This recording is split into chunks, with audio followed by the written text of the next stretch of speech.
my new protege. So happy you could make it. You took your time about it, but I can see that you've made some real progress. Yes, you have. Yeah, well, your concubines won't be progressing anywhere, ever. From now on, you're on your own, and there's no escape. Well, that was never my intention. I am in my realm here. You and your companions are my guests.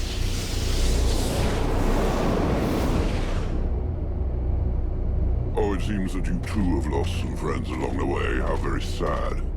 More than most, I know how fragile a friendly alliance can be. The Knight will tear out your tongue just before he watches you die. Let's see how well you do without all your slaves.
Very well. In 6,000 years of existence, I don't think I've ever had a day quite as interesting as this one. Vulcan, my dear, this was a fight that deserves to be included in the history books, and I will make certain that it is.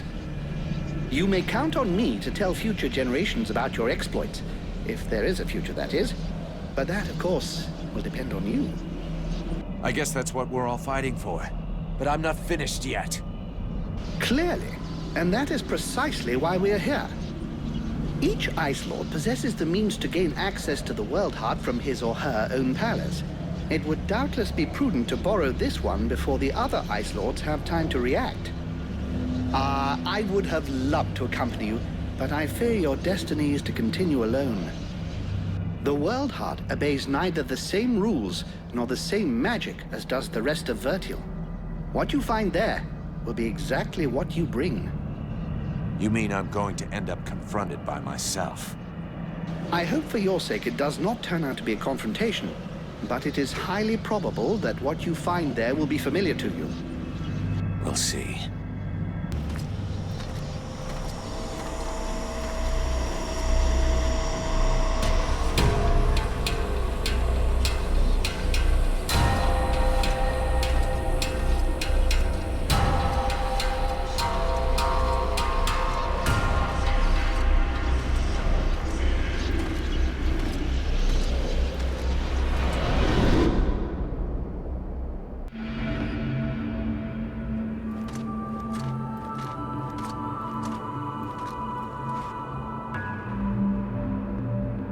You are come. I said I would come. But thou hast taken thy time. When thou didst flee, leaving me here, at the mercy of these sorcerers, what didst thou think would become of me? Didst thou e'en take time to think? Don't know what you're talking about. He speaketh to me. What? Since when did I... You... I did not lie to thee. I had no choice. I had to seize this chance to escape and find a way to fight back, lest we be enslaved here for all eternity. Eternity? Dost thou know how slow the hours pass when thou art the prey of 6 humans, consumed by their lust for power and vengeance? I know this as well as thee. Thou dost not. Thou knowest nothing. I too made use of the confusion. I riposted. I struck back at them, weakened them. But thou hast abandoned me to them. But now I am returned, and together we will crush them. Is't true? Thou art returned.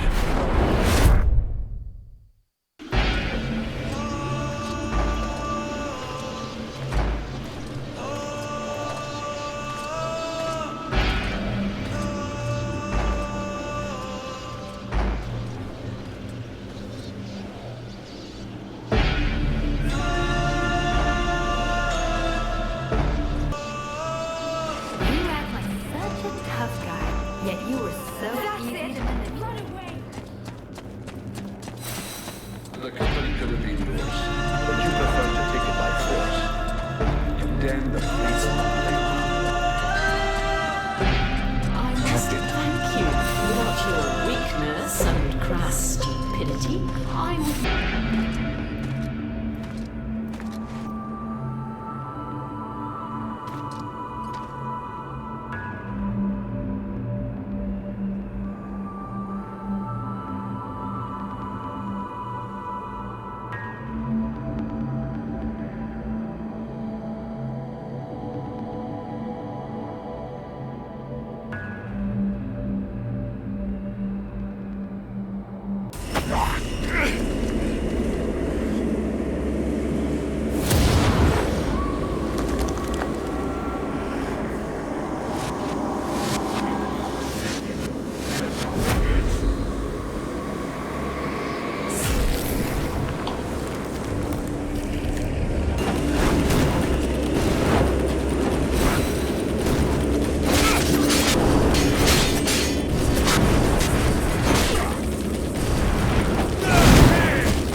thou wouldst allow these humans to corrupt thee. A dragon? You summoned a dragon? Huh? One of the few they were able to corrupt, and I turned it against them. Blackstorm defeated it and imprisoned it here. It was trapped, like me. So now you turned it against me. It is thee who has turned against me, abandoning me here, left to pay the price for each and all of thy errors in thy stead, whilst I did all I could to help thee to return. And so it is, I am come to the end of my strength, an empty shell o'ertaken with rot. I did not wish to harm thee, but I no longer am master of all that I do. Is that why you killed my companions? The visions. Blame rather thy human half, for that is who hath invoked them, with its fear and its regrets. Thy companions never traveled through the breach. So it comes to this. You and me. It's time we ended this. Ha! It is all I have awaited. Remove these accursed lances from me, and let the world heart become whole once more.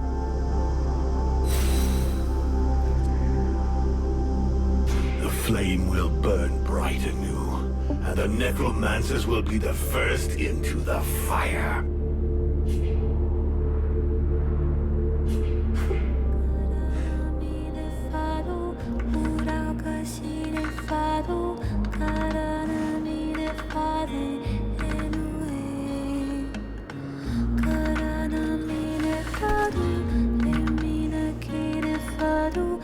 If I remove these spears, the Ice Lords will lose their power.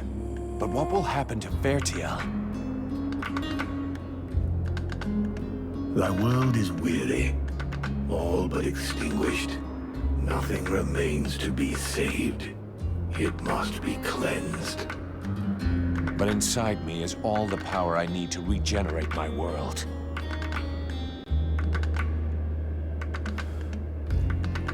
At the cost of mine? Do not think it. Vertiel needs the world heart. Thou canst not sacrifice it thus. There are still dragons, and this way the necromancers will be destroyed. The fire of the world heart is not completely out. It will burn bright again, in time. But without us, I forbid thee to do this. I will not die for thee.